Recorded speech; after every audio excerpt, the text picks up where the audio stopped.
অবশেষে বিরাট সিদ্ধান্ত কোহলির। টেস্ট ক্রিকেট থেকে নিলেন অবসর।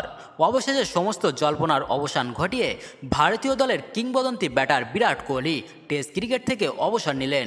এই প্রসঙ্গে জানিয়ে রাখি যে সম্প্রতি ভারতীয় দলের অধিনায়ক রোহিত শর্মার টেস্ট থেকে অবসরের পর এমন খবর প্রকাশিত হয়েছিল যে কোহলিও ক্রিকেটের এই ফরম্যাট থেকে হয়তো অবসর নিতে চলেছেন।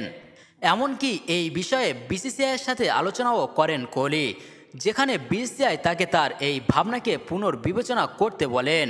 পাশাপাশি এটাও জানা গিয়েছিল যে কোহলিকে বোঝানোর জন্য ভারতীয় ক্রিকেটের একজন বড় নামকে দায়িত্ব দেওয়া হয়েছিল, কিন্তু শেষ পর্যন্ত কোহলি রাজি হলেন না।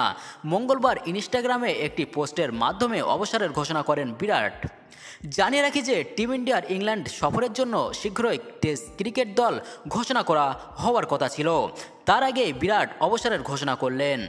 বিরাট কোহলি 123টি টেস্ট ম্যাচে 46.85 গড়ে 9,230 রান করেছেন এবং 30টি সেঞ্চুরিও করেছেন।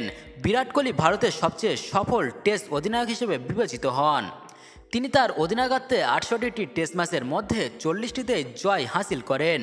2016 থেকে 2019 মরশুমে বিরাট কোহলি টেস্ট ক্রিকেটে দুর্দান্ত পারফর্ম করেন।